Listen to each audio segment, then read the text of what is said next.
रत्नों की वंदनवार बांधी हूँ। ग्रीष्म पावस की संधि पर श्री कृष्णचंद्र की मणि स्तंभ लीला प्रथम नवनीत हरण लीला की झांकी से उन्मादनी हुई। वर्षा सुंदरी ब्रज में घूम रही है। वन उपवन नद नदी ह्रद सरोवर जहाँ जाती है वहीं हृदय उमड़ पड़ता है, नाचने लगती है। परिधान का कृष्णवन अंचल उड़ने लगता है। नृत्य के आवेश में मैं सुदूर आकाश में उड़ गई। अंशुमाल की किरणों ने उसके गले में रत्नों का हार पहना दिया, किंतु अब आभूषण धारण करने की उसे लालसा जो नहीं है। अब तो वह श्री कृष्णचंद्र चरणांकित ब्रजपुर का आभूषण स्वयं बन जाना चाहती है। अपने अंग का अणु अणु ब्रजपुर में विलीन कर देना चाहती है। इसलिए उसने किरणों के उपहार रत्नों के हार को तोड़ डाला तथा उन 7 रंगों के रत्नों के द्वारा ब्रजेंद्र की पुरी को सजाने के उद्देश्य से क्षितिज को छूती हुई वंदनवार बांध दी। श्री कृष्णचंद्र इसी वंदनवार आकाश में उदित इंद्रचाप की ओर देख रहे हैं। नंद उद्यान की तमाल वेदिका पर अपने सखा वरुथ की गोद में सिर रख करके अर्धशायित हुए उस रत्न धनुष की शोभा निहार रहे हैं। इंद्रचाप का सौंदर्य वर्णन करके सखाओं को सुना रहे हैं, पर स्वयं उनके श्री अंगों का सौंदर्य कितना मोहक है, इसे वह स्वयं नहीं अनुभव करते। ओहो, वह सघन कुंतल राशि, मुखचंद्र पर बिखरी हुई अलकावली की लटें, वे विशाल नेत्र, वह मृदु बोलन, वह मधुस्त्रावी अधर युगम, ललित वदनार विंद, वे चंचल चेष्टाएं, इन्हें जो निहार सकें उन्हें ही भान होता है कि इस सौंदर्य में कितनी मादकता भरी है। ऐसी मादकता जो मन प्राण इंद्रियों को विमोहित कर दे। श्री कृष्णचंद्र के प्रत्यक्ष वर्तमान रहने पर भी, उनकी रूप सुधा में नेत्रों के नित्य निमग्न रहने पर भी चित्त हाहाकार कर उठे कि हाय, श्री कृष्णचंद्र के दर्शन मुझे कब होंगे। अस्तु इसी समय एक ब्रज सुंदरी वहां आई, आकर बोली, नीलमणि, ब्रजेश्वरी तुम्हें बुला रही है, मेरे साथ घर चलो। किंतु श्री कृष्णचंद्र को अवकाश कहाँ कि जननी के आवाहन का उत्तर भी दे सकें। वे तो उस सुंदर धनुष के अरुण नारंग पीत हरित उज्ज्वल नील और अरुण नील वर्णों का विश्लेषण करके सखाओं को दिखा रहे हैं, रंगों की गणना कर रहे हैं। ब्रज सुंदरी भी मुग्ध भाव से श्री कृष्णचंद्र की इस बाल्य माधुरी का रस लेने लगती है। कुछ क्षण पश्चात श्री कृष्णचंद्र उसकी ओर देखते हैं, तब उसे ये ज्ञान होता है कि मैं केवल देखने नहीं, मैं तो बुलाने भी आई हूँ। अतः स्मरण होने पर वह पुनः श्री कृष्णचंद्र से चलने के लिए कहती है। इस बार श्री कृष्णचंद्र ने उत्तर दे दिया, अभी तो मैं खेल रहा हूँ, नहीं जाऊंगा। ये गोप सुंदरी नंद भवन में आई थी। इसने अन्य पूर्व रमणियों के मुख से श्री कृष्णचंद्र के मणि स्तंभ में अपने प्रतिबिंब से भ्रमित होने की लीला तथा प्रथम करी हरि माखन चोरी, ग्वालन मन इच्छा करी पूरन आपू भजे ब्रज खोरी। इसका विस्तृत वर्णन सुनो। सुनकर प्रेम में डूब गई। उसी क्षण ब्रजेश्वरी के पास पहुंची, गदगद कंठ से पूछा, ब्रजरानी, नीलमणि किधर है? उत्तर में यशोदा रानी ने उद्यान की ओर संकेत कर दिया तथा बोली, बहन तो उधर जाए तो उसे कह देना कि मैया बुला रही है और अपने साथ ही लेती आना। बस वह मंत्र मुग्धा सी अविलंब उद्यान की ओर दौड़ पड़ी। तमाल वेदी पर गोप शिष्यों के कोलाहल ने उसे श्री कृष्णचंद्र का पता बता दिया और वह वहां पे जा पहुंची। जब श्री कृष्णचंद्र ने घर लौटना अस्वीकार कर दिया, तब वह वहीं बैठ गई। उनके नेत्र छल छल करने लगे, इसलिए नहीं कि श्री कृष्णचंद्र घर क्यों नहीं चल रहे हैं। उसके हृदय की तो वेदना ही दूसरी है। वे सोच रही है, मैं अभागिन नंद भवन से इतनी दूर क्यों बसी। जैसे श्री कृष्णचंद्र उस ग्वालिन के घर गए, माखन खाया, वैसे इतनी दूर मेरे घर आने की, मेरे माखन आरोगने की तो संभावना ही नहीं है। ये भाव गोप सुंदरी के प्राणों में टीस उत्पन्न कर रहे थे। इसलिए उसके नेत्र भर आई। वह अपने भावों को संवरण करना चाहती है किंतु कर नहीं पाती। श्री कृष्णचंद्र के सलोने मुख की ओर जितना देखती है उतनी ही ये लालसा प्रबल होती जा रही है। यहां तक कि उसे अनुभव होने लगा कि यदि कुछ क्षण मैं यहां और रुकी रही तो इस लालसा के भार से चैतन्य शून्य हो जाऊंगी। फिर तो श्री कृष्णचंद्र की इस छंद आनंदमय क्रीड़ा में विघन हो जाएगा। इसलिए वह अपना सारा साहस धैर्य बटोर करके उठ खड़ी हुई, नंद भवन की ओर लौट पड़ी। उसे पथ नहीं दिख रहा है, नेत्रों से अश्रु धारा दोनों कपोलों पर बह रही है। किसी तरह अपने को संभाले और नेत्रों में, हृदय में श्री कृष्णचंद्र की झांकी लिए वह चली जा रही है। ब्रजेश्वरी के निकट पहुंची, किंचित धैर्य हो आया। नीलमणि ने आना स्वीकार नहीं किया। ये बात ब्रजरानी को बताकर वह अपने घर चली गई। गोप सुंदरी के मनोगत भावों का और किसी को तो पता नहीं, पर ब्रजेंद्र नंदन स्वयं भगवान श्री कृष्णचंद्र की अचिंत्य लीला महाशक्ति को सब कुछ ज्ञात है। वही तो यशोदा के वात्सल्य सुधा सागर पर संतरण करते हुए श्री कृष्णचंद्र की चेष्टाओं का नियंत्रण करती है। वात्सल्य की कौन सी प्यसनी इस सागर से मिली है, कहां पर संगम है, कौन सी वात्सल्य धारा मिलने आ रही है, कहां संगमित होगी, किस संगम पर, किस वात्सल्य तीर्थ पर श्री ब्रजेश पुत्र को आज स्नान कराना है। इन सब की पूरी सूची उनके पास तो है। अपने इच्छा अनुसार अपने निर्दिष्ट क्रम से वे श्री कृष्णचंद्र को लहरों पर बहाती हुई किसी संगम पर ले जाती है।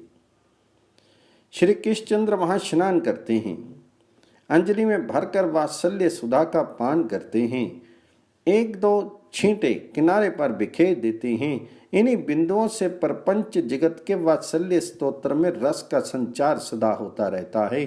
स्तोत्र कभी सूखता नहीं, अतः लीला महाशक्ति को ब्रज सुंदरी के हृदय की धारा का पूरा पता है। वे जानती हैं कि यह धारा भी इसी सागर से मिलने आ रही है। इन्हें तो प्रत्येक के संगम पर श्री कृष्णचंद्र को अवगाहन, प्रत्येक की पितृ सुधा का मुक्त आस्वादन कराना है। इसलिए वे क्रमशः सबके लिए द्वार खोलती रहती है। अतः इसके लिए भी कपाट उन्मुक्त करने चली। श्री कृष्णचंद्र उसी प्रकार वरुथप के अंक में विराजित हैं। परस्पर पावस के अनुरूप विविध क्रीड़ा की चर्चा चल रही है। अब सुबल क्रीड़ा की नई योजना रख रहा है तथा श्री कृष्णचंद्र एवं अन्य सखा सुन रहे हैं। सहसा श्री कृष्णचंद्र के नेत्र निमीलित हो गए। ठीक इसी समय लीला शक्ति का संकेत पाकर के सर्वज्ञता ने उनके हृदय का किंचित स्पर्श किया और धीरे से बोली, बाल्य लीला विहारिन, नाथ मेरे स्वामिन, वात्सल्यवती गोप सुंदरियों के कुछ हृदय चित्र लिखकर ले आई हूं। ये देखो, जो गोप सुंदरी अभी तुम्हें बुलाने आई थी उसके हृदय का ये चित्र है। इसके पश्चात देव, इन अगणित प्रजांगनाओं के हृदयों को देख लो, सबकी उत्कंठा परख लो। विभो, ये देखो सभी ने कितने स्नेह से तुम्हारे लिए नवनीत सजाया है। आकुल प्राणों से किस प्रकार तुम्हारी पल पल प्रतीक्षा कर रही हैं। श्री कृष्णचंद्र हमारे घर आए, छिप कर हमारा माखन आरोगें। गोलोक विहारिन सरदा अमर्यादित सौरभोत परम आनंद रस वितरण, परम आनंद रस सद्वादन के लिए ही तो तुम्हारा अवतरण हुआ है। उस रस की उपयुक्त पात्र ये ब्रजवासिनी गोपिकाएं भी तुम्हारा दान लेने, तुम्हें रस देने के लिए प्रस्तुत बैठी हैं। नाथ, ब्रज के अतिरिक्त अन्य सभी लीलाओं में तुम्हारा ऐश्वर्य तुम्हारे परिकरों को आवृत किए रहता है। संभ्रम रहित विशुद्ध रस का आस्वादन तुम्हें कहीं प्राप्त नहीं होता, पर यह तो तुम्हारा अपना ब्रज है। ब्रजवासी तुम्हारे निज जन हैं। यहाँ तुम यशोदा के लिए उनके गर्भजात नीलमणि हो, गोप सुंदरियों के लिए भी यशोदा नंदन श्री कृष्ण चंद्र मात्र हो। ऐसा बानक नेत्र कहाँ वांछा कल्पतरु, इन सब के मनोरथ पूर्ण करो। रस देकर, रस आस्वादन कर इन वात्सल्यवती गोप सुंदरियों को वात्सल्य योनि निधि में डुबो दो। नाथ श्री कृष्णचंद्र के अरुण अधरों पर मंद मुस्कान छा गई। उन्होंने लीला शक्ति की इस प्रार्थना का अनुमोदन नहीं किया। मन में यही विचार करत हरि, ब्रज घर घर सब जाऊं, गोकुल जन्म लियो सुख कारण सबके माखन खाऊं। बाल रूप जसुमति मोह जाने, गोपिनी मिली सुख भोग, सूरदास प्रभु कहत प्रेम सो, ये मेरे ब्रज लोग। नंदनंदन उठ बैठे, हंसकर खान से बोले, भैयाओ माखन खाने का खेल खेलोगे? माखन का खेल? दो चार ने एक साथ आश्चर्य में भरकर कहा। फिर तो श्री कृष्णचंद्र ने नवनीत हरण लीला की अपनी विस्तृत योजना सखाओं के समक्ष रख दी। किस प्रकार हम लोग छिपकर प्रत्येक गोपी के घर में जाएं, मैं माखन की मटकी उठा लाऊं और फिर हम सब मिलकर खाएं, दूसरे पशु पक्षियों को खिलावें, घिरावें, माखन की कीच मचावें। ये सारे विचार श्री कृष्णचंद्र ने गोप सखाओं को समझाए। सुनकर गोप शिष्यों के आनंद का पार नहीं, ताली पीट पीट कर वे उस तमाल वेदी पर नाचने लगे। ब्रजेश्वर की सौ खा करके सभी श्री कृष्णचंद्र की बुद्धि की प्रशंसा करने लगे। करे हरि ग्वाल संग विचार, चोरी माखन खाऊं सब मिली करूं बाल विहार। ये सुनत सब सखा हर्षे, भली कहीं कन्हाई, हंसी परस्पर देत तारी सौ करे नंदराई। कहाँ तुम ये बुद्धि पाई श्याम चतुर सुजान, सुर प्रभु मिली ग्वाल बालक करत हैं अनुमान। अब भुवन भास्कर अस्ताचल की ओर जा रहे थे। ब्रजेश्वरी अपने नीलमणि को लेने आ गई थी, अतः श्री कृष्णचंद्र नंद भवन की ओर चल पड़े। जाते समय अपनी मोहनी चितवन के संकेत से सखाओं को कार्यक्रम की बात बताते गए। भवन में जाकर जन्नी के परम ललित लाड से सिक्त होकर के शीघ्र सो गए। जब दूसरे दिन प्रभात के समय जागे तो सखा मंडली उन्हें घेरे खड़ी थी। यशोदा रानी विधिवत उपटन, स्नान, श्रृंगार आदि से श्री कृष्णचंद्र के श्री अंगों को सजाया। सखाओं को साथ बिठा करके सबको समान भाव से कलेवा कराया, जल पिलाया, तांबूल खिलाए, फिर खेलने जाने की अनुमति दे दी। तुमुल आनंद नाद करते हुए श्री कृष्णचंद्र एवं गोप शिशु बाहर की ओर दौड़ पड़े। आगे आगे श्री कृष्णचंद्र हैं, उनके पीछे गोप बालक हैं। गोप शिशु नहीं जानते कि कहाँ जाना है। वे तो नंदनंदन का अनुसरण कर रहे हैं तथा नंदनंदन बिना रुके सीधे उस गोप सुंदरी के घर जा रहे हैं जो उन्हें कल तमाल वेदी पर बुलाने गई थी। देखते ही देखते उनके गृह के निकट जा भी पहुंचे। गोप सुंदरी उस समय दधि मंथन कर रही थी, पर उसे अपने शीर की शुद्ध बुद्ध नहीं है, किसी और ही भाव में वह तन में हो रही है। मथन क्रिया से यह स्पष्ट झलक रहा था, सखा सहित श्याम सुंदर उपयुक्त अवसर पर ही नवनीत हरण माखन चोरी के लिए पधारे हैं तथा गवाक्ष रंध्र से ब्रज सुंदरी का दधि मंथन देख रहे हैं। सखा सहित गे माखन चोरी, देखो श्याम गवाक्ष पंथ होए, मथती एक दधि भोरी। आकाश पथ से अमर किन्नर विद्याधर गंधर्व आदि इन परम मनोहारिणी मोहनी लीला के दर्शन पर कर कृतार्थ हो रहे हैं। नवनीत हरण करने माखन चुराने कौन आया है? वे आए हैं जिनके प्रत्येक रोमकूप में जैसे आकाश में वायु संचरित शुद्र रजकण उड़ते रहते हैं, वैसे उत्तरोत्तर 10 गुणित सप्त आवरण समन्वित असंख्य ब्रह्मांड एक साथ घूमते रहते हैं। जिनका अंत स्वर्ग आदि लोक अधिपति ब्रह्मा इंद्र प्रभृति नहीं जानते, नहीं जान सकते, जो इतने अनंत हैं कि अपना अंत स्वयं नहीं जानते, जिनके स्वरूप का साक्षात वर्णन श्रुतियां नहीं कर सकती, स्वरूप से अतिरिक्त वस्तुओं का निषेध करते करते वे न स्थूल हैं, न अणु हैं, न शूद्र हैं, न विशाल हैं, न अरुण हैं, न द्रव हैं, न छाया हैं, न तम है, न वायु है, न आकाश है, न संग है, न रस है, न गंध है, न नेत्र है, न कर्ण है, न वाणी है, न मन है, न तेज है, न प्राण है, न मुख है, न माप है, उनमें न अंतर है, न बाहर है। इस प्रकार निरसन करते करते श्रुतियां जिनमें जाकर समाप्त हो जाती हैं, अपनी सत्ता विलीन करके सफल हो जाती हैं। जो इस विश्व का संकल्प करते हैं, जो विश्व के आदि में, मध्य में, अंत में स्थित हैं, जो प्रकृति पुरुष के स्वामी हैं, जो विश्व का सृजन करके जीव के साथ इसमें प्रविष्ट हो गए हैं, जिन्होंने जीव भोग्यातन शीर समूह की रचना की है, जो इन शरीरों का नियंत्रण करते हैं, जिन्हें प्राप्त करके जीव जैसे सुप्ति में निमग्न पुरुष अपने शरीर का अनुसंधान छोड़ देता है, वैसे मायापाश से मुक्त हो जाता है, जो नित्य अच्युत स्वरूप में अवस्थित हैं, जिन्हें माया तिल मात्र भी स्पर्श नहीं कर सकती, जो सर्था विशुद्ध हैं, जो अभय पद हैं, जिनका निरंतर चिंतन ही जीव का एकमात्र कर्तव्य है, वे नर आकृति ब्रह्म, वे प्रकृति पुरुष के स्वामी पुरुषोत्तम ही तो आज गोप सुंदरी के घर नवनीत हरण करने, माखन चुराने आए हैं। श्री कृष्णचंद्र जय हो तुम्हारी इस विश्व चमत्कारनी लीला की।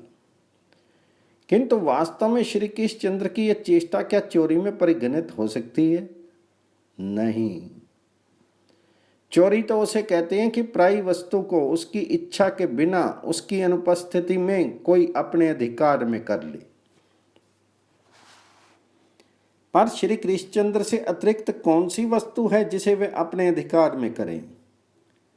उनके अतिरिक्त कौन है जिनकी इच्छा के बिना, जिनकी अनुपस्थिति में वे ग्रहण करें?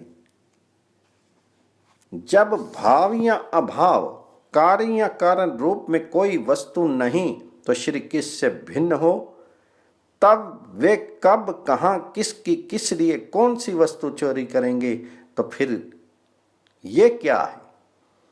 ये है वात्सल्य रस वितरण की एक प्रकृष्ट प्रक्रिया, वात्सल्य रस आस्वादन की एक पवित्र प्रणाली, भक्त मनोरथ पूर्ति की एक मधुर मनोहर सुंदर योजना, बाल्य लीला विहारी श्री कृष्णचंद्र के बाल्य वेश की एक अप्रतिम झांकी। इस झांकी की जय हो, जय हो, जय हो।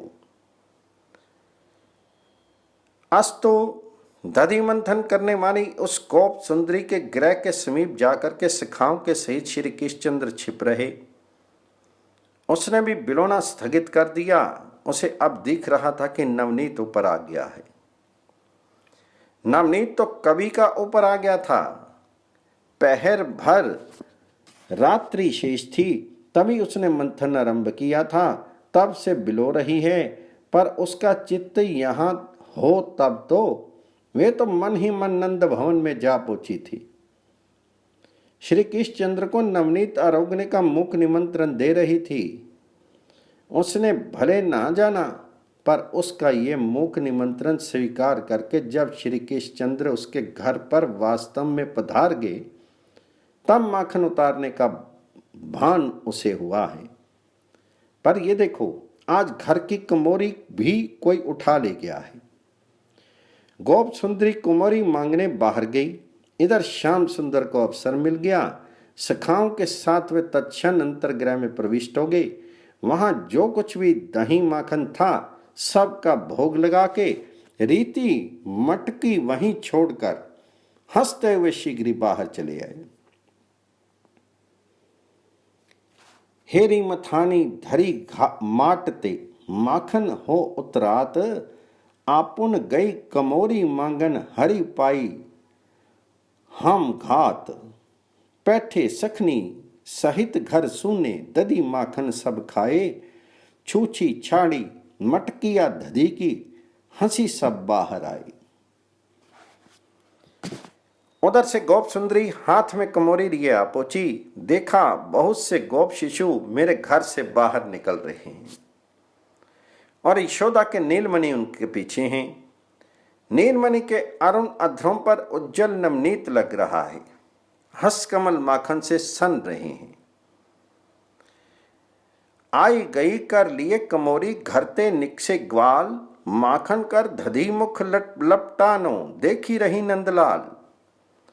गोप सुंदरी मनोरथ पूर्ति के महान आनंद से विहल हो गई। उसे ऐसा प्रतीत होने लगा मानो वह स्वप्न देख रही है, किंतु सहसा उसके स्मृति पट पर किसी ने तूलिका फेर दी। मैं ये बात सरथा भूल गई कि उसने कभी ये इच्छा की थी कि नीलमणि मेरे घर आकर मेरा माखन आरोगी। अतीत के उत्कंठा में संस्मरण सरथा विलुप्त हो गए। अब उसे इतना ही भान है कि सखाओं को साथ लिए नीलमणि मेरे गृह तोरण के पास खड़े हैं। उनका मनोहर मुखारविंद माखन से सना है। सरलता से वह पूछ बैठती है, कहाँ आए ब्रज बालक संग ले, माखन मुख लपटानियों। उत्तर में श्याम सुंदर कुछ कहने लगे, पर उन्होंने क्या कहा ग्वालिन सुनकर भी कुछ नहीं सुन सकी। उनके सलोने माखन ने मुख की मंद हंसी में उनकी चेतना सहसा विलुप्त होने लगी। इतने में श्याम सुंदर ने अपने सखा एक गोप शिशु की भुजा पकड़ ली तथा वे ब्रज की गली में चल पड़े। ग्वालन निर्निमेष नैनों से उसकी ओर देख रही है। अंधकार होता तो बात थी, दिन के उज्जवल प्रकाश में हरि श्री कृष्णचंद्र गोप सुंदरी का मन हरण करके चित्त चुरा करके चले गए और वह ठगी सी खड़ी रह गई। भुज गही लियो काना एक बालक, निकसे ब्रज की खोरी, सूरदास ठगी रहे ग्वालिन, मन हरि लियो अंजोरी। अपने द्वार पर स्वर्ण पुतली सी खड़ी वह उस ओर देखती रहती है जिधर श्री कृष्णचंद्र गए हैं। जब मध्याह्न होने लगता है तब कहीं वह अंतर्गृह में प्रवेश करती है। नवनीत की रिक्त मटकी देख करके सोचती है कि माखन भरे पात्र को मैं संभवतः कहीं अन्यत्र रख आई हूं। इधर उधर उसे ढूंढती फिरती है। इतने में दिख पड़ता है घर के जितने स्वर्ण रौप्य कांस्य मृन में पात्र थे वे सभी छिन्न भिन्न अस्त व्यस्त हो रहे हैं। श्याम सुंदर की चंचल चेष्टाओं से वह परिचित अवश्य है, पर अब उसके पास मन जो नहीं रहा, निर्णय कौन करे। मन के स्थान पे तो श्याम सुंदर का रस भरा है। देखे जाई मटकैया रीति, मैं रख्यो कहूँ हेरी, चकित भई ग्वालन मन अपने ढूंढत घर फेरी फेरी। देखती पुनि पुनि घर के वासन, मन हरि लियो गोपाल, सूरदास रस भरी ग्वालन, जाने हरि को ख्याल। बाल कृष्ण भगवान की जय, यशोदा मैया के लाल की जय, नंद के गोपाल की जय।